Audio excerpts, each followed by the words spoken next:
오늘도 주님께서 주시는 은혜와 기쁨이 우리 모두에게 있기를 간절히 바랍니다.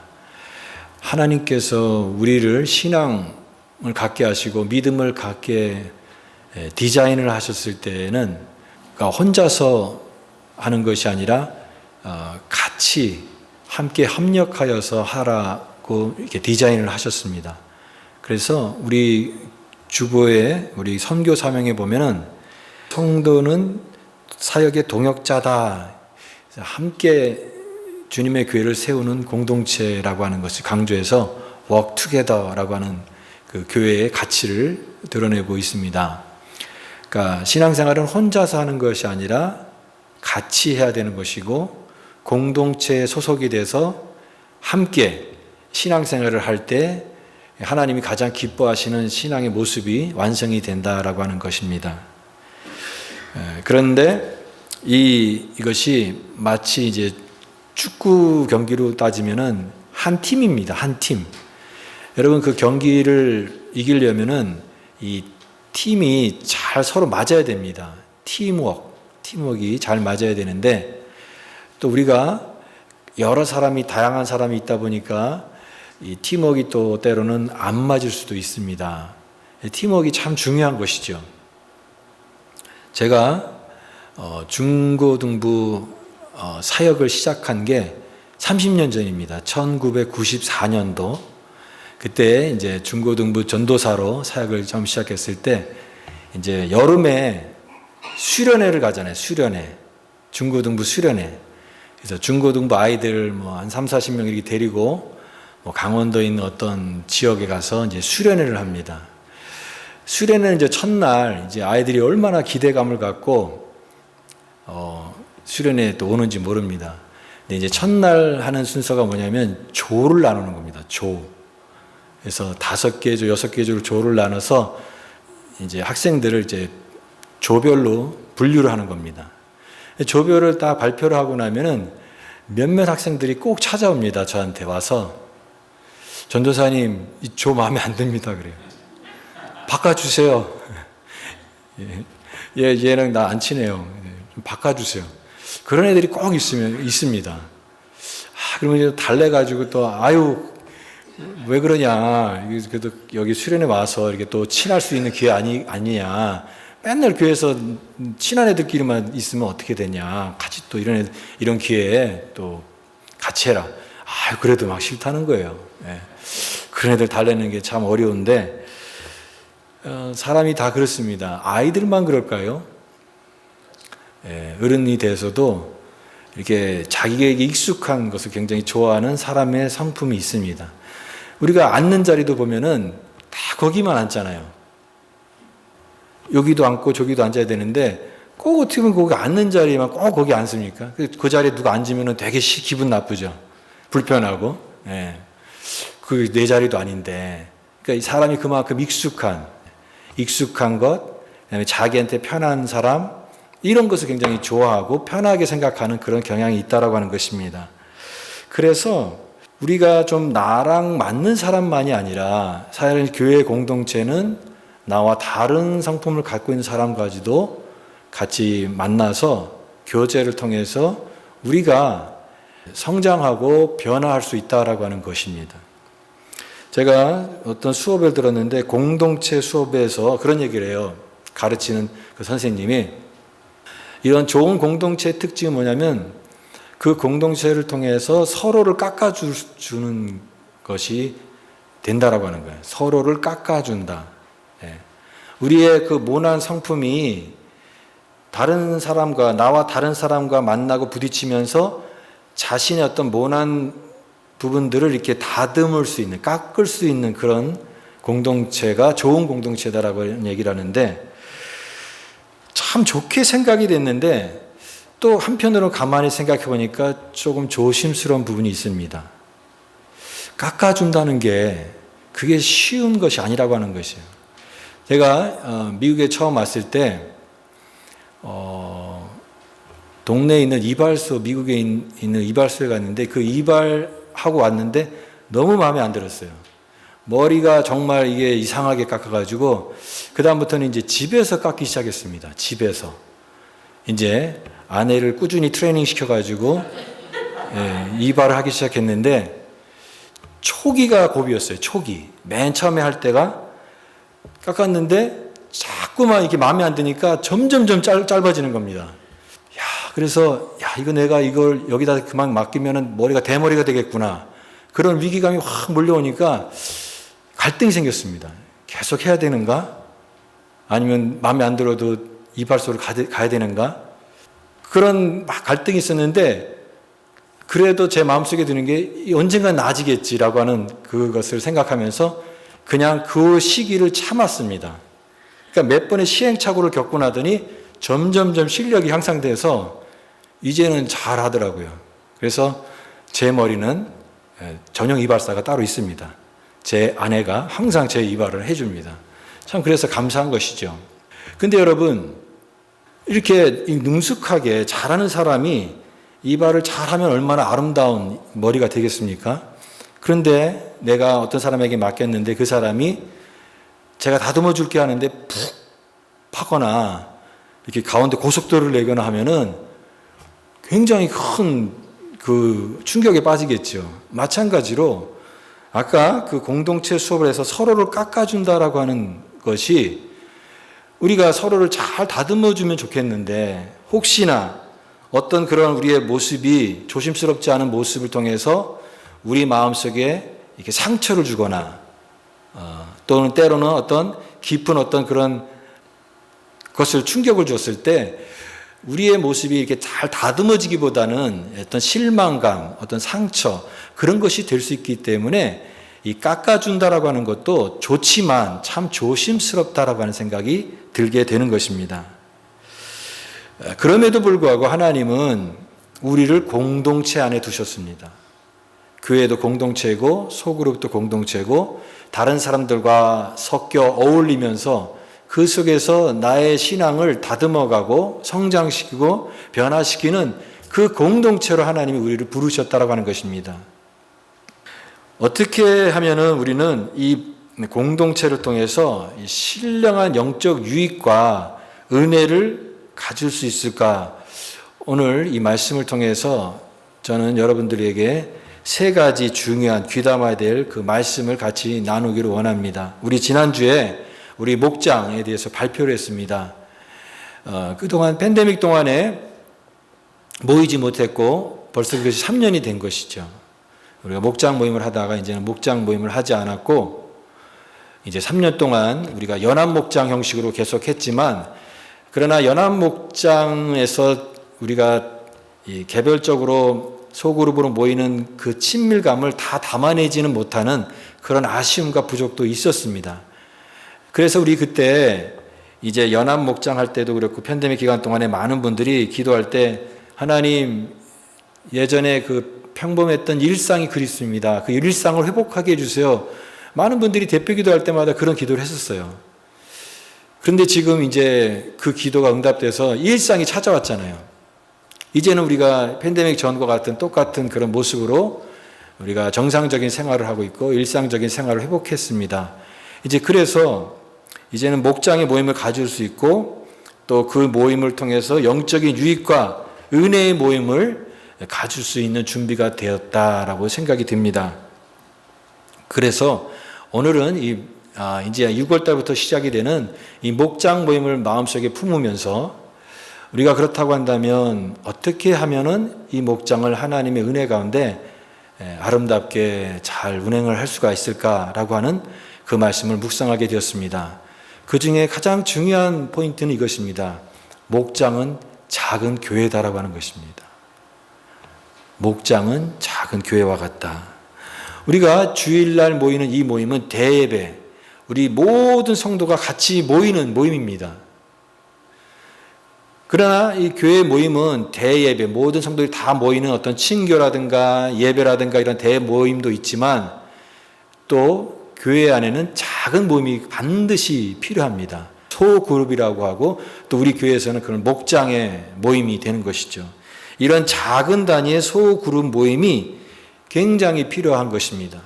때로는 우리 교회는 그런 분은 없지만 어떤 교회에서는 신앙생활을 혼자 하는 사람이 있어요. 교회 와도 어울릴 사람이 없고 같이 이렇게 뭔가 할 만한 사람이 없기 때문에 신앙생활을 하지만 외롭고 쓸쓸하게 신앙생활, 교회 다니는 그런 분들도 계실 것입니다. 절대 교회 안에서 외롭고 소외되고 그런 사람이 있어서는 안 되는 것이죠. 함께 어울리고 함께 소속감을 갖고 같이 이렇게 보살핌을 받고 케어받고, 그래서 이 공동체 안에서 녹아들어서 신앙생활을 할 때 영적으로 성장하고 또 본인이 신앙생활을 할 때도 기쁨과 감사를 더 많이 누릴 수 있기 때문에 반드시 이런 이 작은 소그룹이 필요하다라고 하는 것입니다. 신약 성경의 교회들도요, 보면은 우리가 지금 이 에베소서를 읽었는데 이 서신서에 나와 있는 뭐 빌립보 교회라든가 에베소 교회라든가 골로새 교회라든가 이런 교회들이 원래는 이 가정교회였습니다. 하우스 처치였어요. AD 4세기 전까지는 교회 건물을 짓는 그런 건축이 없었다고 해요. 그러니까 그러면 교회 신앙생활하는 사람들이 어디서 모였겠습니까? 가정에서 모였던 거죠. 가정에서 3, 4 모여서 두 가정, 세 가정이 모여서 이제 같이 믿음을 공유하고 같이 하나님 예배하고 또 그리스도의 친밀한 사랑으로 교제하는 이 가정이 교회였습니다. 그래서 바울이 누구 집에 문안하라, 누구 집에 문안하라 이런 인사를 로마서 맨 마지막 부분에 얘기하고 있는데 그 중에 상당수는 바로 그 교회였던 것입니다. 교회, 가정에서 모이는 교회였고, 또 사실은 이 교회의 원형은 이 건물이 아니기 때문에 그리스도 안에서 모이는 성도들의 그 모임 자체가 그게 교회입니다. 예. 그런 의미에서 이 에베소 교회, 오늘 우리가 읽은 이 에베소 교회도 처음에 바울이 에베소 지역에서 교회를 이제 복음을 전파해서 교회가 생성되었고, 그리고 나서 바울은 또 다른 전도 사역을 위해서 이제 떠나게 되고, 이제 그 에베소 지역에 브리스길라와 아굴라라고 하는 아주 신실한 믿음의 부부를 맡겼습니다. 예. 그래서 그 가정부터 이 에베소 교회가 시작되었다라고 성경학자들은 보고 있습니다. 그리고 나서 이제 에베소에는 두란노선이라고 하는 곳에서 그 장소가 있어서 그곳에서도 이제 성경을 가르치고 성경을 배우고 또 예배하는 그런 장소가 있었습니다. 그러나 그 처음 시작은 가정이었다라고 하는 것입니다. 브리스길라와 아굴라 가정, 이 가정에서 시작되었습니다. 서로를 배우고 그 가정 안에서 때로는 서로 아직은 다듬어지지 않은 그런 모습 속에서도 그들은 교회였던 것입니다. 제가 이제 한국에 가면 온누리교회라고 있잖아요. 온누리교회. 그 온누리교회가 한국에서 아주 큰 대형 교회가 성장이 됐는데, 그 교회 이제 돌아가신 하영존 목사님한테 제가 들었던 그 교회의 처음 시작이 원래 가정에서 시작했다는 겁니다. 가정에서. 그분이 연예인 교회라고 하는 교회를 개척을 해서 처음에 이제 시작을 어떻게 했냐면, 가정에서 성경 공부를 같이 하고자 하는 사람들이 몇 명 모였는데, 그 뭐 한 열 몇 명 모였던 것 같아요. 근데 그때는 우리가 아주 순수하게 시작하자 해가지고 뭐 직분 같은 거 타이틀 다 떼고 그냥 형제 자매로 모였다고 합니다. 형제 자매로. 예, 그래서 뭐 집사님, 뭐 권사님, 장로님 이런 것이 아니라 그냥 형제님, 자매님. 근데 그 모임이 너무 좋았던 거예요. 다른 사람 너무 좋으니까, 내가 너무 좋으니까 다른 사람 막 데려오고 싶은 거예요. 기다리라. 아직은 데려오지 마라. 6개월 정도 같이 이렇게 공동체 생활을 하다가 이제는 그러면 정말 추천하고 싶은 신실한 가정 한 가지씩 데려와라. 그 사람들이 또 데려온 거예요. 그러니까 장소가 좁죠, 이제는. 가정에서 모일 수가 없으니까 그러면 이제 하나의 그 장소를 얻어가지고 교회를 이제 시작하게 된 것입니다. 그게 오늘날의 온누리 교회입니다. 이렇게 처음 작은 몇 사람이 모여서 한 것이 큰 숫자가 되고 교회 큰 성장을 하는 것을 보면은, 야, 그 과정이 하나님의 그 역사죠. 마찬가지로 오늘날 이 전 세계 수많은 교회도 이렇게 작은 단위의 가정에서 신실하게 주님을 섬기는 이 믿음의 가정들이 두 가정, 세 가정이 모여서 거기서 예배드리고 거기서 교제하고 성경 공부하고 말씀을 나누고, 그럼으로써 하나님의 그 놀라운 역사에 그런 교회가 되었다라고 하는 것을 생각해 보면은 하나님의 역사는 장엄하다. 너무나 놀랍다라고 하는 그런 생각을 갖게 합니다. 그 중에 이런 가정에서 시작했던 교회들이 중에서는 아까 말씀드렸던 것처럼 이렇게 아직 다듬어지지 않은 모습이 많으니까 얼마나 또 그런 부족한 모습도 얼마나 많았겠습니까? 우리가 교회 중에서 칭찬받는 교회는 이제 빌립보 교회, 또 안디옥 교회 같은 그런 귀한 교회도 있고, 반면에 주님께 조금 근심이 됐던 교회 같은 경우는 이제 고린도 교회. 고린도 교회는 여러 가지 문제가 많아서 아마 주님의 입장에서는 참 이 근심거리가 되는 교회였을 수 있다는 생각을 갖게 됩니다. 에베소 교회는 좋은 모습도 있고 또 좋지 않은 모습도 같이 공존하는, 어떻게 보면 굉장히 인간적인 면모를 갖고 있는 교회 중에 하나가 아닐까 생각이 됩니다. 소그룹은 인도자가 있고요. 그 다음에 그 식구가 있고, 또 그 안에 반드시 말씀과 교제, 또 기도, 이 모든 그 구성들이 다 갖춰져서 작지만 그 교회다라고 하는 생각을 항상 가지시기 바랍니다. 이제 목장 모임을 할 때, 우리가 교회로 모였구나, 이게 작은 교회구나라고 하는 생각을 항상 갖고 모여야 되는 것입니다. 그런 작은 단위지만 그 속에서 가족과 같은 그 친밀감을 나누시기 바랍니다. 여러분, 영적인 가족입니다. 우리가 피와 살을 나눈 그런 가족도 중요하지만 신앙의 DNA를 같이 공유하는 가족이 영적 가족이고, 어떤 의미에서는 더 소중할 수가 있는 것입니다. 영적 가족, 작은 교회라는 거 하는 사실을 기억하시기 바랍니다. 리더는 사랑으로 또 섬김의 본으로 그 목장 식구들을 잘 돌보시기 바랍니다. 또 목장 식구들은 리더를 존중하시고 또 그의 지도력을 잘 따르시고, 그래서 이 목장을 아주 화기애애한 이 아름다운 교회, 작지만 강하고 아름다운 교회로 그렇게 세워가시는 그런 기회가 됐으면 좋겠습니다. 목장은 영적 성장과 유익을 위한 모임이다라고 하는 것을 기억하시기 바랍니다. 목장은 영적 성장을 위해서 모였다, 영적 유익을 나누는 모임이다라고 하는 것을 기억하시고, 그런 목장이 되도록 노력을 해야 됩니다. 우리가 친교를 위해서 모인다라고 생각하면 안 됩니다. 목장 모임은 단순히 친교 모임이 아니에요. 단순한 그냥 이민 생활의 외로움을 달래기 위해서 같이 어울릴 사람이 없으니까 거기서 같이 밥 먹고 식사하고 교제하는 것으로 우리가 목장 모임을 여기서는 절대로 안 되는 것입니다. 영적 성장을 추구해야 돼요. 근데 내가 영적 성장을 이루려고 하면 나 스스로 혼자서 할 수 없다라고 하는 것입니다. 같이 공동체 안에서 영적 성장을 이룰 수 있는 거예요. 오늘 바울이 얘기하는 것도 하나님께서 우리에게 달란트를 주셨다라고 하는 것입니다. 달란트 없는 사람이 없습니다. 다 달란트가 있어요. 어떤 사람에게는 다른 사람을 이렇게 잘 섬기고 싶은 마음을 갖고 있는 사람이 있어요. 그 사람에게는 그런 섬김의 달란트를 주신 겁니다. 그런데 내가 이 공동체 생활을 속에서 은사를 활용하지 않으면 내가 아무리 섬김의 은사가 있다 할지라도, 달란트가 있다 할지라도 그것이 어떻게 발휘가 될 수 있겠습니까? 개발이 될 수 있겠습니까?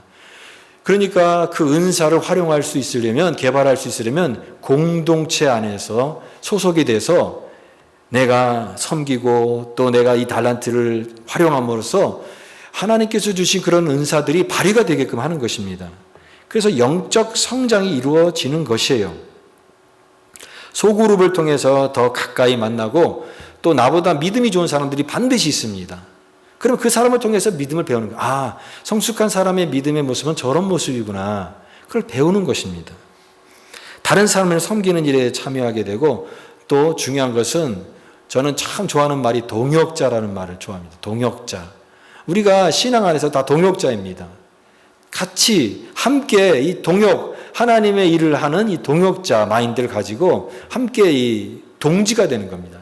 뜨거운 동지의 이 동역자 마인드를 가지고, 그 동역자는 만나는 장소가 목장이고 소그룹 모임입니다. 영적으로 성장하는 것입니다. 우리가 목장 모임은 원래는 공식적으로는 한 달에 한 번씩 모이는 모임을 갖습니다. 공식적으로 한 달에 한 번씩 갖는 모임이지만 딱 그때만 딱 모이고 끝나는 것이 아니라 언제든지 서로 신앙적 고민과 또 신앙적인 어떤 유익을 위해서 서로를 격려할 수 있는 그런 작은 모임들을 계속해서 지속적으로 또 교제하고 연락할 수 있는 그런 모임, 그 영적 식구가 되어야 된다라고 하는 것입니다. 그런데 또 이것도 있습니다. 목장 모임에서 우리가 꼭 알아야 될, 조심해야 될 부분도 오늘 말씀드리고 싶습니다.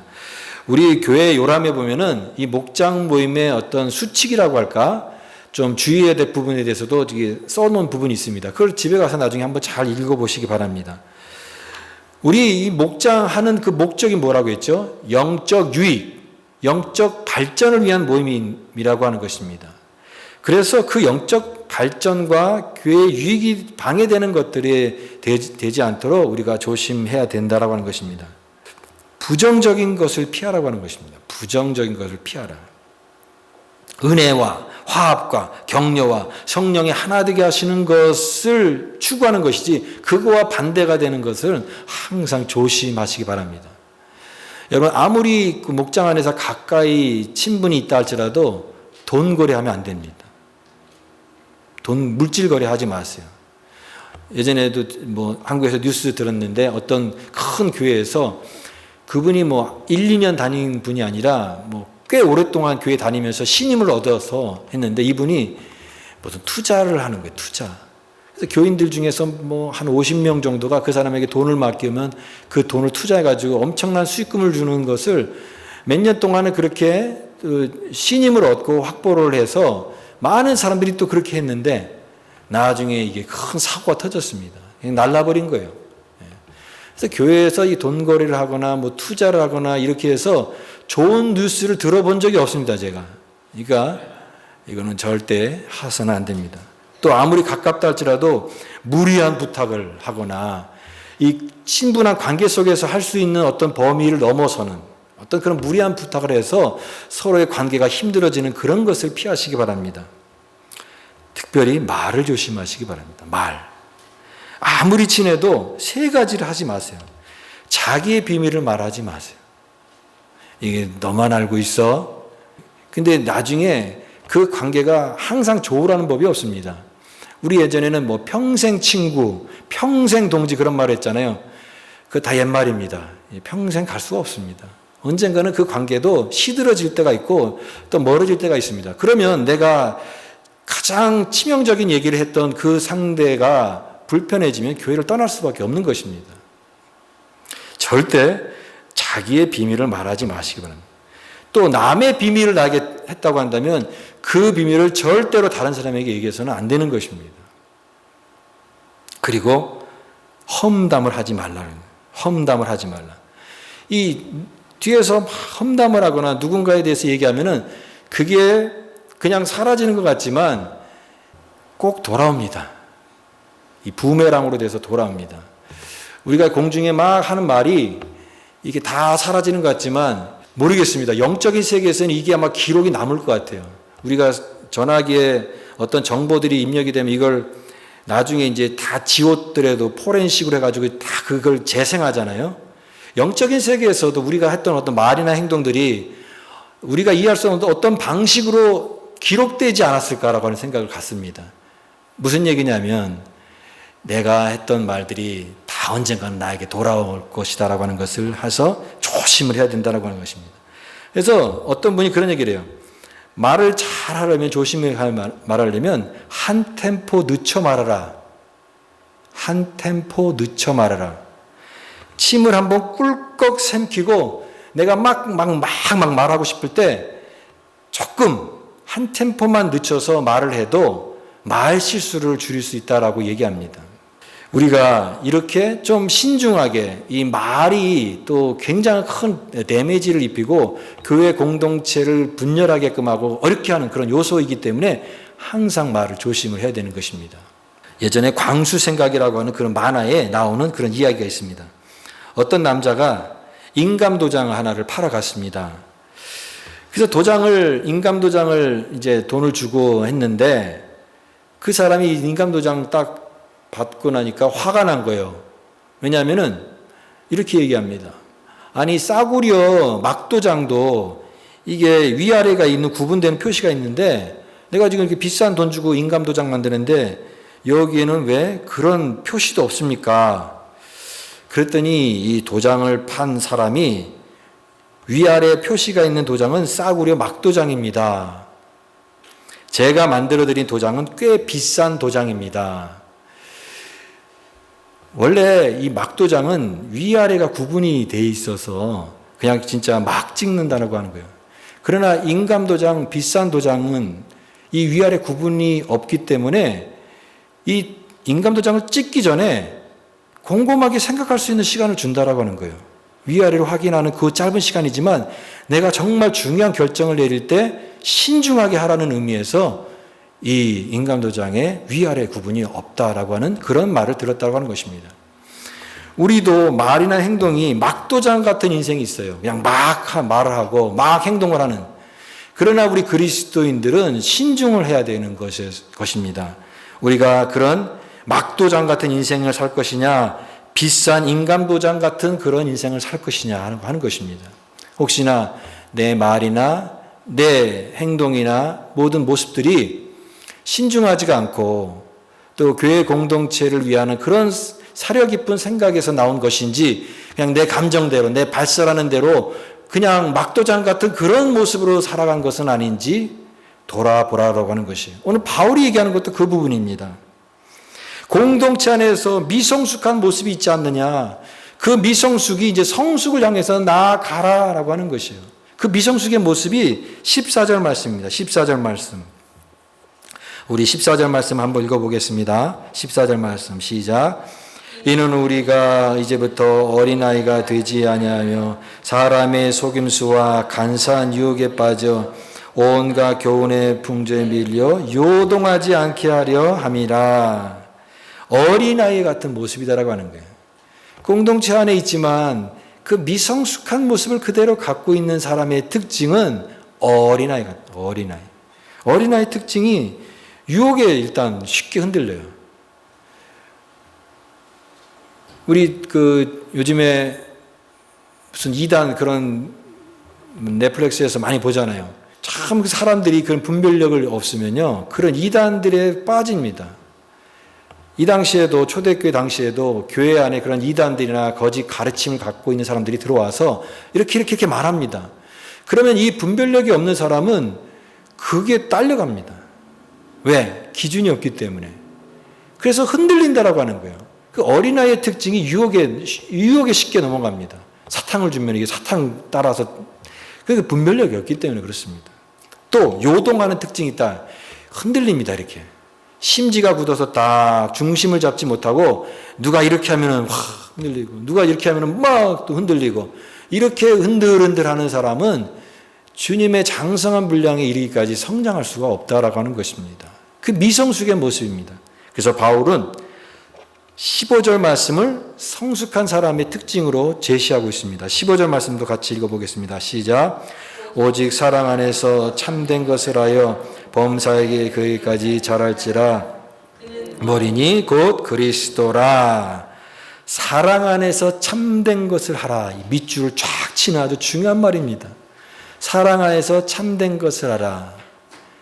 여러분, 사랑이 있고 참됨, 진리가 있습니다. 사랑과 진리입니다. 드라마 제목이 아니라 사랑과 진리가 이 두 가지 작은 공동체 또 우리 신앙생활의 두 가지 축입니다. 두 가지가 참 중요합니다. 그런데 이게 밸런스가 중요합니다. 밸런스. 사랑이 없는 진실은 가혹한 것이고 진실이 없는 사랑은 허무한 것입니다. 그래서 우리는 사랑이 있어야 되지만 진실해야 되고 진실만으로는 안 되고 그 안에 사랑으로 담아야 되는 것입니다. 말을 할 때에도 직선적으로 내가 정확하게 너의 단점을 찝어줄게 이렇게 하는 것은 진실만 드러내는 것이죠. 그 진실을 말하긴 해야 되는데 그걸 어디서 하라고요? 사랑 안에서 하라는 것입니다. 내가 정말 저 영혼을 사랑하는 마음이 내가 생기지 않으면 그런 진실도 조심스럽게 해야 되는 것입니다. 그래서 사랑 안에서 진실하라고 하는 것입니다. 이 두 가지 균형 속에서 작은 공동체뿐만 아니라 교회 공동체는 건강하게 쓸 수 있고 이것이 성숙의 중요한 길이다라고 하는 것을 바울이 얘기하고 있는 것입니다. 교회는 이와 같이 덕을 세우고 성령 안에서 하나 되게 하는 그 일을 힘쓰는 것이지 어떤 다른 길이 없습니다.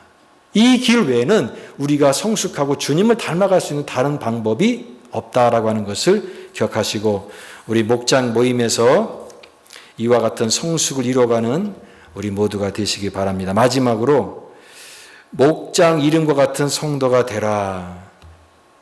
열심히 참석하고 열심히 사랑하고 열심히 배워서 목장의 이름과 같은 성도가 다 되시기 바랍니다. 시편 16편 6절에 내게 줄로 지어준 구역은 아름다운 곳에 있으며 그랬습니다. 내게 주어진 구역이 아름다운 곳이라고 그랬습니다. 나는 왜 여기에 있는가? 나는 왜 이 목장에 있는가?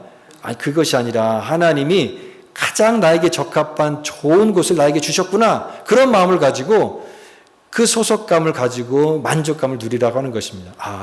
이런 가장 아름다운 곳에 나에게 적합한 것을 주셨구나. 그래서 은혜로운 모임을 만들어야 되는데 여러분 목장 모임에 열심을 가지고 참석하시기 바랍니다. 목장 모임에 참석을 잘 해야 돼요. 그게 제일 중요합니다. 참석. 참석하는 게 중요합니다. 참석하는 거. 인도자 입장에서 보면요. 목장 모임을 인도할 때 거기에 이제 참석하는 사람들이 많이 안 나오잖아요. 그러면 맥이 빠집니다. 여러분이 만약에 음식을 잘 차려놨어요. 근데 한 10사람을 초대해서 10사람이 올 줄 알았는데 한 2사람만 와서 덜렁하니 앉아있다고 생각해 보세요. 그러면 음식을 정성껏 준비한 사람이 힘이 납니까? 힘이 안 나죠. 제가 주일날 이런저런 이유로 교회 분들이 많이 빠지잖아요. 교회 성도이 빠지면 저도 이렇게 설교자 입장으로서 좀 맥이 빠집니다. 그럴 때 제가 제 스스로를 너무 다운되지 않기 위해서 하는 방법이 뭐냐면 제가 예전에 그 목동에서 그 부목사로 사역했을 때 그때 그 교회 분들 중에서 이제 루디아 여전도에서 목사님 와서 말씀을 전해주세요. 그 여전도에 가서 말씀을 전했는데 그때 분위기가 제가 참 잊혀지지 않는 어떤 그 은혜스러운 분위기예요. 그래서 항상 그것을 생각합니다. 그래서 내 자신을 스스로 추스리고 용기를 내게 하기 위해서 설교 원고 앞에다가 루디아 여전도에 말씀 증거하는 마음, 이런 마음으로 해가지고 이렇게 합니다. 여러분, 그 정도로 이 참석하고 사람들이 함께 하는 거 굉장히 중요하다고 하는 거죠. 신앙은 잘 참석할 때 잘합니다. 참여하고 소속감 갖는 사람의 신앙이 성장하는 것이요. 예배를 1순위로 여기시기 바랍니다. 목장 모임도 1순위. 내가 주일날 다른 것 막 이렇게 하고 예배가 1순위에서 2순위, 3순위 되잖아요. 그러면 이렇게 반대로 생각하면 예수님도, 주님, 하나님도 우리를 자꾸만 순위를 밉니다. 우리는 하나님을 3순위로 여기는데 하나님도 우리를 1순위로 여길까요? 그걸 한번 생각해 보시기 바랍니다. 내 삶의 가장 1순위가 어디인가, 신앙에 잘 참여하는 그런 사람이 되어야 됩니다. 그리고 말씀을 배우는 것을 목장에서 실천하는 그것을 하시기 바랍니다. 목장이 내가 신앙적으로 배운 것을 실천할 수 있는 가장 좋은 장소예요. 오늘 성경 말씀을 배웠습니다. 오늘 말씀을 통해서 깨달았습니다. 그럼 내가 깨달은 것을 그냥 지식적으로 아는 것이 아니라 이것을 내가 실천하려면 그 실천의 장소가 어디가 있어야 되는데 그것이 목장이 된다라고요. 목장. 오늘 말씀처럼 사랑 안에서 참된 것을 하여, 그럼 그것을 깨달은 것을 실천할 수 있는 장소가 어디냐? 목장에서 그것을 할 수 있어야 되는 것입니다. 우리가 식사를 할 때에도 자기만 혼자서 먹는 사람이 있잖아요. 얼마나 얄미워 보여요. 다른 사람이 먹는가? 다른 사람을 이렇게 배려할 수 있는 그런 사람이 되어야 됩니다. 또 누군가 이렇게 교회에서 청소를 하고 누군가 이렇게 치우는 사람이 있으면 가만히 앉았어요. 근데 목사님들도 보면은 가만히 앉아 있더라고요. 사모님들만 일하고 있는데. 그래서 저도 그런 얘기를 사모님한테 많이 들어가지고 뭐 하고 있어? 그러면 바로 일어나가지고 움직이려고 합니다. 너무 가만히 앉아있는, 혼자서 가만히 앉아있는 사람이 되지 마십시오. 누군가 움직이는 사람이 있는가? 그걸 잘 포착을 해서 좀 빠릿빠릿하게 그게 움직이고, 이 섬기는 마인드. 다른 사람을 이렇게 잘 시야를 볼 수 있는 그런 사람이 되어야 되지, 막 이기적인 사람, 자기만 챙기려고 하는 사람, 나한테 유리한 것만 챙기는 사람, 그런 사람은 항상 배우지만 이 신앙으로 자라지 않는, 성숙하지 않는 미성숙한 사람이 될 수밖에 없는 것입니다. 배우고 깨닫고 실천하고 믿음을 성장하게 하는 이 목장 모임이 최적의 장소다라고 하는 것을 항상 염두에 두고 그것을 발판 삼아서 신앙을 실천하는 여러분 되시기 바랍니다. 2018년도에 제가 2017년도에 교회 와서 2018년도에 이제 목장을 했을 때 이제 목사님 목장 이름을 지어주세요 그랬습니다. 목장 이름을. 그래서 목장 이름을 이렇게 하루 종일 고민하면서 이 목장 이름을 지은 거예요, 제가. 다드림, 꿈 있는, 늘 푸른, 백향목, 아침 향기. 근데 이 이름을 짓고 나서도 참 제가 좋았어요. 너무 잘 졌거든요. 이름이 너무 좋은 거예요. 정말 그 이름이 참 좋다라고 생각이 들었어요. 여러분 그 목장의 이름 같은 사람이 되시기 바랍니다. 그리스도의 푸른 계절 같잖아요. 생명이 있고 교제가 있고 기쁨이 있는 그 목장 모임이에요. 꿈이 있고 늘 푸른 또 백향목, 백향목이 얼마나 좋은 나무입니까? 향기가 있는 백향목. 아침 향기. 뭐 신선한 느낌이 있잖아요. 여러분 목장은 그렇게 생명이 약도가는 장소인 것입니다. 제가 참 그 말씀 좋아한다고 했죠. 너희가 서로 사랑함으로써 이로써 모든 사람이 너희가 내 제자인 줄 알리라. 그 목장에서 서로 사랑하고 서로 섬기고 서로 예수님을 배우려고 하는 그 노력을 통해서 이 목장이 정말 천국과 같은 곳이 되고 아름다운 그런 은혜의 장소가 되는 것입니다. 거기서 우리의 신앙이 자라가게 되고 열매를 맺게 되는 것입니다. 여러분 이 목장을 여러분 정말 이름과 같은 목장을 이름과 같은 그런 성도로 여러분 되시고 그런 목장을 만들어 가시기를 바랍니다. 그래서 서로 사랑하고 열심으로 주님을 배워가는 이 제자 공동체, 오늘 이제 우리 6월달부터 시작되는 이 목장을 통해서 우리의 신앙이 더욱더 예수님 닮아가는 그런 건강한 생명력 넘치는 제자 공동체와 같은 그런 교회가 되시기를 간절히 주님의 이름으로 축복하고 부탁드립니다.